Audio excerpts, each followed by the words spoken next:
Oke, Assalamualaikum warahmatullahi wabarakatuh. Senang sekali saya Kang April kembali hadir di ruang publik KS TV Kediri. Dan hari ini kita kedatangan tamu istimewa yang ngopeni menguri-nguri pelestari budaya Kediri atau Pasak ya Mas? Yang iya, komunitas Pasak, pelestari sejarah budaya Kadiri. Kadiri, kenapa nggak pakai E? Ya karena nama aslinya wilayah kita tapak ini adalah Kadiri. Oh Kadiri ya, oke. Sehat Mas Novi? Alhamdulillah, doanya semuanya semoga sehat terus. Jadi gini ya Mas Novi, kalau merujuk pada trennya, kalau sejarah itu kan pasti ada cerita. Ya. Saya tidak berusaha untuk menceritakan Kediri, tapi Pasak itu sendiri sebenarnya apa, komunitas apa, terus kerjanya bagaimana, ruang lingkupnya dan seterusnya, itu biar publik tahu gitu ya. Siap. Jadi kalau Pasak dari namanya saja mungkin sudah menceritakan. Tujuannya itu sesuai namanya, pelestari sejarah budaya Kadiri. Jadi kalau ngomong Kadiri tidak terbatas administrasi Mas, karena budaya ini kalau kita ngomong cerita Panji itu kan sampai ke Kamboja, Thailand. Jadi budayanya, karya-karya leluhur yang menginspirasi masyarakat sekarang utamanya di Indonesia ya. Jadi kenapa kita untuk kegiatannya ada macam-macam Mas. Ada pendidikan mengenai penggalian sejarah, kemudian kegiatan pembacaan aksara Jawa kuno. Kita juga pernah mengadakan workshop busana Jawa. Saat itu Soloan ya. Kan ada Jogja juga, ada perbedaan semacam itu. Kemudian kita juga selain pelestarian, penelitian. Kita banyak mengkaji baik peninggalan-peninggalan masa kerajaan, kemudian juga peninggalan-peninggalan masa kolonial Belanda, terutama yang di kota Kediri ini banyak sekali yang kita angkat, kemudian kita sosialisasikan, ada yang dibukukan, ada yang kita buatkan video untuk YouTube semacam itu. Kalau terkait dengan perkembangan budaya di Kediri itu kan kalau menurut sejarah kan luar biasa. Dari zaman kerajaan Singasari, Panjalu dan sampai ke Kadiri sendiri, itu kan prosesnya panjang sekali dan menyimpan cerita-cerita. Kalau terkait dengan budaya, apa yang sudah dilakukan oleh Pasak ini? Ya, terkait budaya ya, selain kita mengikuti kegiatan terutama di bulan Suro itu banyak sekali kegiatan-kegiatan ritual adat ya, seperti grebek, seperti bersih desa ya, itu kita ikut partisipasi. Kemudian seperti workshop tadi masalah busana, karena Kediri dulu kan pernah dinaungi oleh Kasunanan Surakarta lama sekali, dan tata cara pakai baju blangkon, udeng itu kan kita terpengaruh sama Surakarta, itu cukup banyak lah ya. Setiap event-event budaya kita kan pasti pakai gitu biasanya ya, pakai beska, pakai blangkon macam itu. Nah cirinya ini kita harus tahu, kita harus paham antara Surakarta dan Jogja. Mataraman ya. Ya, Mataraman. Kalau merujuk pada konteks Mataraman itu kan pendekatannya, kalau Karesidenan Kediri itu lebih dekat ke itu ya Mas, Mataram itu ya. Tapi saya coba ke benda-benda bersejarah yang banyak ada peninggalan yang baru ditemukan, bahkan sampai ada istilah mitos dan seterusnya. Misalkan Totok Kerot dan candi-candi yang ada di Kediri ini. Melihat itu semua kan kita berpikir kan, publik yang orang awam, apa sebenarnya Kediri itu banyak yang belum terungkap di Kediri gitu ya maksudnya. Sangat banyak yang belum terungkap. Oh gitu ya. Kira-kira narasinya bagaimana Mas itu kalau belum terungkap itu? Ya, ini pelan tapi pasti ya. Setiap tahun kan kita ada penelitian kerjasama dengan Pusat Penelitian Arkeologi Nasional yang barusan diekskavasi itu di Candi Adan-Adan. Itu sudah dimulai sejak 2016 yang lalu. Jadi programnya itu setiap tahun ada ya, kecuali yang 2020 karena ada pandemi itu pending. Kemudian yang di Kota Kediri, Pemkot Kota Kediri kerjasama dengan BPCB Trowulan. Nah, untuk ekskavasi penyelamatan di beberapa titik di area Gunung Klothok, karena Gunung Klothok itu kawasan yang banyak sekali mas temuan-temuan struktur malang melintang itu. Tapi hanya berapa persen yang kita ketahui ya. Kalau enggak secara kontinu diekskavasi ya, kita akan gelap. Kita merasa gelap padahal itu banyak data. Kita kaya data tapi tidak terungkap. Ya, itu masalahnya. Makanya terus secara rutin harus ada kajian ya, kita kaji baik secara mandiri komunitas, kampus-kampus, karena kita ada kampus yang memiliki jurusan sejarah dan dinas pastinya, karena yang memiliki kebijakan. Oke, itu kalau bahasa ngetrennya kan mengeksplor, bahasa kerennya. Tapi kalau Mas Novi tadi sebutkan ada kampus, ada dinas dan seterusnya. Banyak yang beranggapan juga guyonannya kampus dan pemerintah itu tidak bisa apa-apa ketika dalam konteks pelestarian budaya dan seterusnya kalau tidak ada keterlibatan masyarakat. Menurut panjenengan itu seperti? Ya, 3 elemen pendidikan, masyarakat dan pemerintahan ini harus kompak. Kalau kompak, kita akan cepat dalam hal pelestarian. Kajian dulu ya, mungkin kajian dan juga pelestarian. Harapan terakhir adalah yaitu pemanfaatan, bisa dimanfaatkan dan ada efek yang bagus kepada masyarakat. Tidak hanya ekonomi mas, terutama budaya juga. Karena repotnya gini mas, kalau bicara budaya itu kan secara filosofi saja orang sulit memahami apa sih budaya itu. Terus ke orang awam juga jangankan mikir itu tadi benda-benda bersejarah, mikir awake dhewe aja susah dari apalagi situasi Covid kayak gini. Nah, ini dibutuhkan menurut saya ya, dibutuhkan orang-orang yang benar-benar punya komitmen, loyalitas, dan yang paling penting kalau bagi orang Kediri itu ya semangat memiliki daerahnya. Nah, ini yang terjadi di Kediri seperti apa?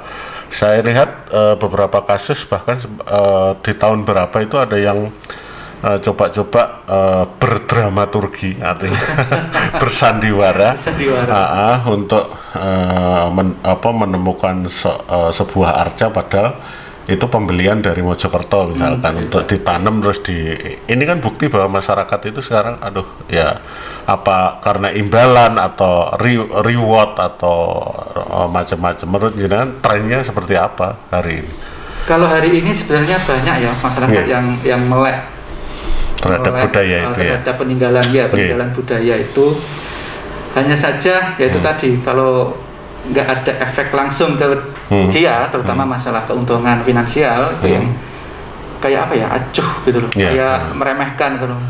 Malah nggak pakai itu, nggak usah popo, PPN apa diuruk gitu. Kadang juga yang nakal, temuannya itu dijual tanpa dilaporkan ke pihak berwenang. Ada juga yang cari sensasi ya, seperti yang dengan ceritakan tadi ya. Itu terjadi betul loh. Sekarang diproses di kepolisian waktu itu. Biar rame ya, viral, banyak orang berkunjung semacam itu. Tapi kalau sorry saya potong dulu yang terkait dengan itu tadi ilegal ya, kalau kayu kan ilegal loggingnya.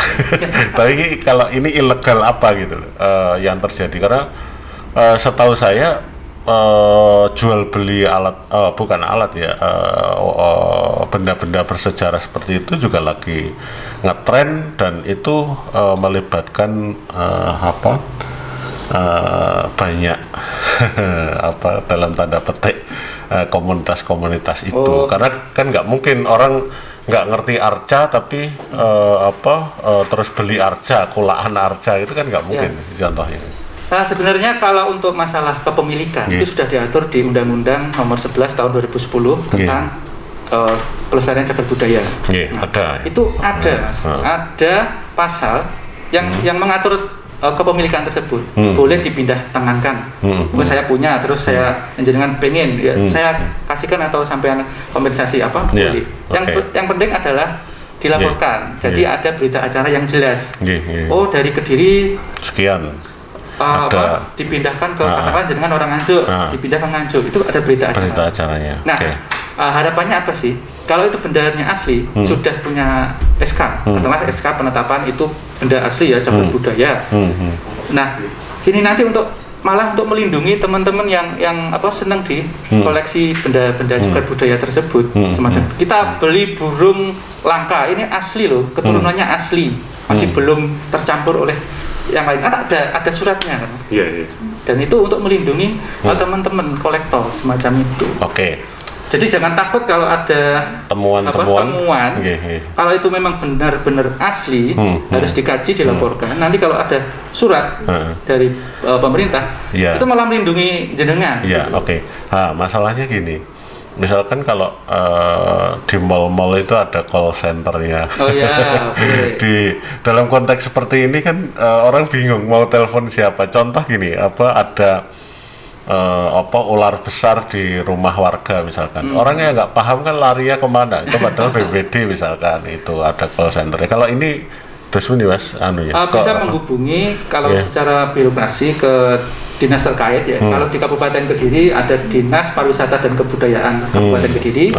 Jika di Kota Kediri ada Dinas Kebudayaan, Pariwisata, Kepemudaan dan Olahraga Kota Kediri. Nah, mungkin nanti setelah acara ini bisa ditampilkan ya nomor-nomor kontak person. Penting, penting. Itu sangat penting. Jadi hubungi nanti biar tim dari dinas turun. Kalau nggak turun bisa menghubungi saya, nanti saya turun dulu. Siap. Biasanya teman-teman pasak dan saya bisa semacam tim khusus ya, tim cepat. ORC. Jadi nanti kita dokumentasikan, kita data, kemudian kita laporkan ke pihak terkait. Nah, sebelum mereka turun tangan dan kita gerak dulu. Jadi intinya kolaborasi antara pihak masyarakat, Pemda, dan juga akademisi. Ini yang harus sinkron dan juga gerak bersama biar cepat, Mas. Jadi itu terkait benda ya, Mas. Sekarang kita coba geser sedikit ke aksara Jawa. Jadi aksara Jawa. Ini kan kalau merujuk, saya kurang tahu persis ya karena tidak di kementerian di Dasmen, jadi di dasar itu tidak tahu apakah bahasa daerah itu masih dipakai hari ini sebagai local wisdomnya lah, kekuatan lokalnya. Terus aksara Jawa itu hari ini kan semakin mudah ditinggalkan, apalagi generasi TikTok hari ini sudah nggak kenal itu. Nah, ini sudah ada nggak upaya dari Pasak misalkan kalau di pendidikan sejenis literasi lah tentang aksara Jawa, misalkan kalau ditangkap oleh sponsorship ini jadi event event tahunan festival aksara Jawa atau dan seterusnya itu. Untuk aksara Jawa yang dipelajari itu ada dua. Aksara Jawa kuna yang ditulis dalam prasasti dan sekarang sudah nggak ada yang memakainya ya. Tapi kita masih bisa mempelajarinya. Itu yang sering kita kerjasama dengan beberapa teman-teman komunitas mengadakan kayak kelas, kita buka kelas pembelajaran aksara Jawa kuno itu untuk bisa membaca prasasti. Kemudian aksara Jawa baru yang masih diajarkan di sekolah-sekolah. Nah, untuk yang aksara Jawa baru dan bahasa Jawa sebenarnya peluangnya dalam beberapa dekade ini sangat besar. Gara-gara apa? Lagu Jawa. Lagu Jawa sangat ngehit sekarang. Jadi lewat musik, dan seterusnya. Ya mungkin dari lagu-lagu yang sekarang populer bisa ditarik ke Majapahit dan itu pelestarian bahasa lewat musik. Nah, sedangkan yang aksara Jawa kuno ini sekarang itu ya proses untuk memperkenalkan lagi, Mas, karena kita kayak apa ya, kehilangan jati diri kita. Walaupun ada Jawa baru, tapi Jawa kuno jangan dilupakan. Gitu. Kalau bisa masuk kurikulum. Mantap. Ya, ditambahi ya. Jangan hanya coroko. Tapi kakak gagangnya juga tahu. Karena kalau saya masih merasakan ya, kan kebetulan dengan bahasa sombong saya terbaik waktu itu bahasa daerah, Mas. Luar biasa. Jawa. Tapi sekarang lupa, Mas.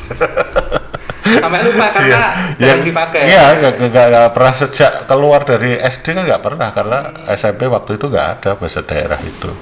Nah sekarang gini, kalau memang itu sudah diupayakan dan hari ini jadi tren, itu kan tetap harus ada semacam apa ya, monitoring, evaluasi, bahkan kalau perlu ada eksekusi di dalam kajian-kajian itu. Sekarang Pemdanya sendiri seperti apa, Mas, terkait dengan aksara Jawa itu? Sudah diliterasikan atau dimasukkan kurikulum atau bahkan dihilangkan?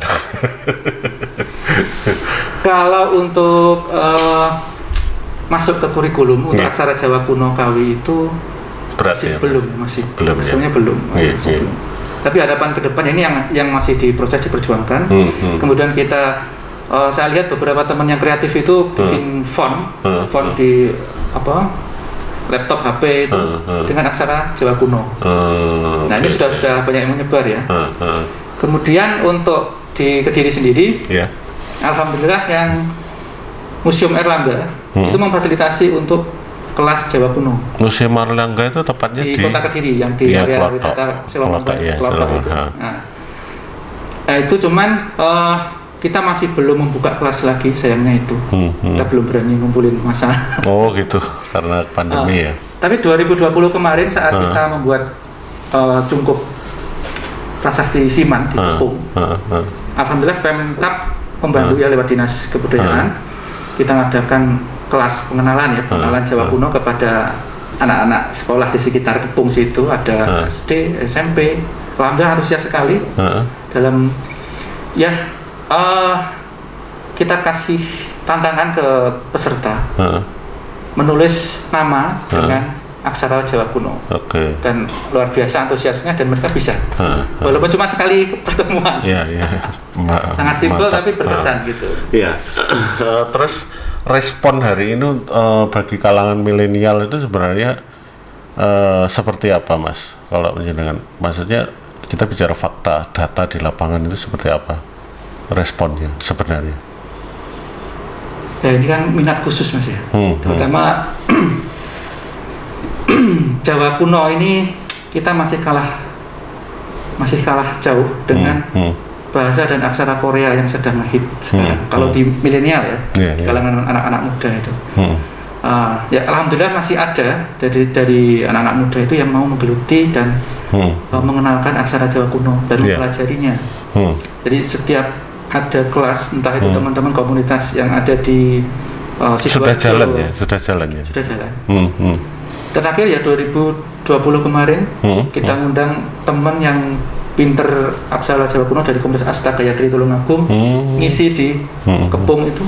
Menarik. Itu anak-anak muda semua yang ngisi, bukan tua-tua. Bukan. Backgroundnya juga masing-masing, ada yang pegawai PLN. Nah ini kan kita lihat ini anak-anak muda tapi mau nguri-nguri aksara yang sudah sebenarnya nggak dibahasakan lagi, nggak dituliskan lagi. Itu backgroundnya bukan arkeolog, bukan sejarawan, bukan tapi pendidik juga. Ada yang pegawai PLN, kuli, ada yang bidan. Berarti ini juga menurut saya berarti ada kesalahan juga di sektor pendidikan kita. Saya tanyakan juga misalkan itu yang khusus, saya nggak jawab nggak minta sebutkan nama kampusnya. Okay. Tapi pendidikan sejarah itu seperti apa kalau ada lagi sastra Jawa. Nah, sastra Jawa, terus pendidikan sejarah sendiri dan seterusnya itu. Kalau menurut panjenengan gimana itu hari ini lembaga pendidikan itu. Saya yakin kajiannya minim, ya belajarnya ya itu aja, terus dan seterusnya, bla bla bla. Ya, kalau kita lihat dari teman-teman akademisi, terutama kampus-kampus yang ada sastra Nusantaranya, mereka juga sangat berkontribusi, Mas. Cuman mungkin selama ini kita jarang kolaborasi, terutama saya ya.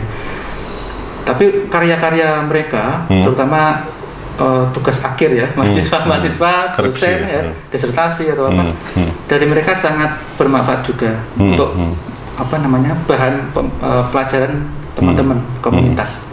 Kalau saya kan backgroundnya komunitas ya, terus yang saya ceritakan tadi kan komunitas gitu. Mungkin juga jarang komunitas diundang saat workshop di kampus-kampus yang mungkin masih kurang. Ke masyarakatnya masih kurang gitu. Mereka lebih terkotak di situ. Ya, di tempatnya, di tempatnya. Mungkin ke depan bisa kolaborasi yang sering event-event. Ya memang harus membuka diri. Oke, Mas Novi, kalau kita itu kan dari internal lembaga pendidikan ya. Kalau menurut saya ini terobosan untuk pemerintah daerah itu seperti apa? Karena jangankan lari ke budaya ini, ngurusi pendidikan secara reguler saja kan kadang kelabakan, apalagi terus porsinya kan bisa dibilang mungkin sangat kecil sekali ya untuk konsen ke sini. Apa yang ikhtiar yang sudah dilakukan itu untuk mendorong pemerintah daerah ini? Kalau dari teman komunitas itu ya kita biasanya kita ngadakan kelas-kelas kecil semacam itu, melibatkan kerjasama dengan dinas gitu. Tapi harapannya itu bisa mengegulkan terutama mata pelajaran yang jadi pendidikan kayak pengenalan aksara Jawa kuno ini harus bisa masuk ke kurikulum. Terus cerita Panji yang dari sebuah cerita Raden Panji dan juga Galuh Condrokirono itu bisa menginspirasi berbagai kesenian, baik tari seperti jaranan, wayang, sastra. Itu sangat luar biasa sampai berkembang ke luar negeri. Nah, porsi ini bisa dimasukkan ke kurikulum karena di dunia pendidikan itu kan setiap tahun regenerasinya jelas. Sedangkan di teman-teman komunitas belum tentu tahun depan masih bisa jalan semacam itu. Ya karena dinamika ya. Ya harapannya kemarin kita ngadakan Kongres Nasional di Kediri 2018 ya.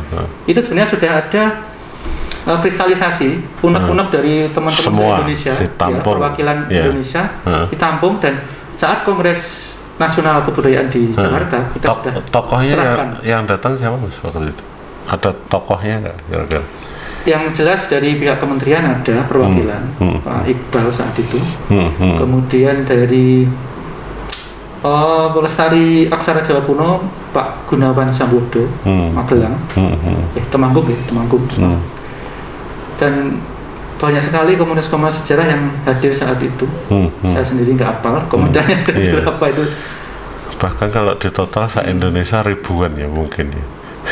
Tidak sampai karena kita dibatasi juga. Tempatnya juga terbatas. Saat itu sekitar 80. 80-an. Itu pun teman-teman yang dari Sulawesi terutama Palu. Maksud saya kalau di total se-Indonesia yang nggak ikut kongres loh. Banyak Mas. Banyak sekali. Karena saya lihat di luar Jawa itu tambah gila lagi mereka, kan mereka masih kuat ini. Sekarang dengan kondisi seperti itu, Mas Novi, harapan untuk Mas Novi, karena kita sudah pada tataran terdesak secara ekonomi dan kesehatan hari ini, apalagi sudah setahun lebih corona itu. Nah ini kan bukan mengendorkan semangat untuk melestarikan budaya itu, tapi ini kira-kira suntikan apa cara ngecasnya itu bagaimana ngecat? Ya harapannya diperbanyak kegiatan-kegiatan virtual ya, terutama teman-teman seniman yang banyak menjerit karena pagelaran sangat sedikit. Cuman kenapa nggak dimodel semacam wayang potehi di Genteng yang sudah hampir 3 bulan ini pagelaran walaupun nggak ada yang nonton, tapi karena donaturnya tetap kemudian tetap dari masyarakat siswa dan dari Gudang Garam.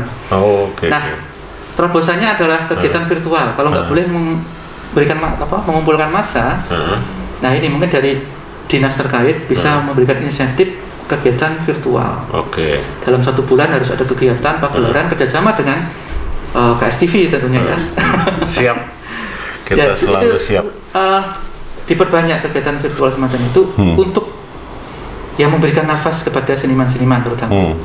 Kemudian berbanyak video karena nggak boleh dikunjungi beberapa situs ya. Ini kan harus ada solusi. Terobosannya apa sih? Edukasi ke masyarakat. Kalau bisa dibawa ke sekolah-sekolah ya. Sekolah pun nggak masuk ya. Sekolah juga online sekarang. Kan sekarang kembali ke online juga. Jadi media edukasi lewat buku, media sosial ya. Atau media sosial. Nah ini harus digencarkan pengenalan situs-situs semacam itu. Terus terakhir ini tentang regulasi ya. Karena menurut saya regulasi itu penting sebagai pijakan untuk di lapangannya. Masih relevankah undang-undang tentang pelestarian budaya yaitu yang nomor pelestarian cagar budaya ya, itu hari ini kira-kira menurut jenengan? Tentu saja kalau relevan ya relevan Mas, sangat relevan. Hanya pelaksanaan di setiap daerah itu beda-beda. Perlu turunan ya berarti. Ya, turunannya ini yang masih belum setiap daerah itu punya. Karena setiap daerah juga beda-beda orangnya. Betul. Nah harapannya ke depan, terutama di kota maupun kabupaten Kediri. Siap. Ayolah kita seriusi. Apalagi ada gerakan sekarang itu kan desa wisata atau kampung wisata. Itu bisa klik gitu ya. Disinergikan. Harapannya bisa disinergikan. Apalagi di kabupaten kebudayaan bergabung dengan pariwisata. Di kota pun juga sama. Ini ada peraturan atau perda turunan tentang pelestarian cagar budaya. Ya mungkin biar efeknya mengena ke masyarakat dikawinkan dengan pengembangan kampung atau desa wisata semacam itu. Ya tentu dengan memperhatikan batasan-batasan pelestarian. Kadang ada yang ngawur juga Mas. Gitu.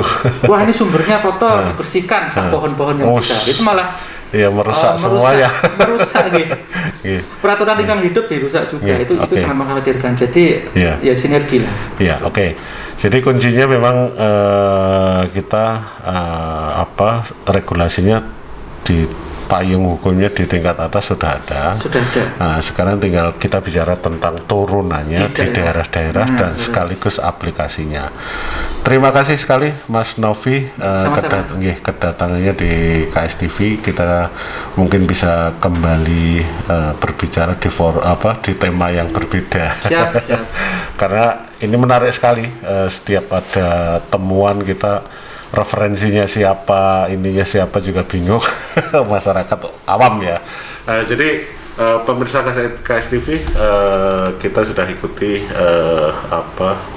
ngobrol bareng dengan Mas Novi tentang pelestarian budaya di Kediri. Kita akan kembali pada episode berikutnya. Terima kasih. Wassalamualaikum warahmatullahi wabarakatuh.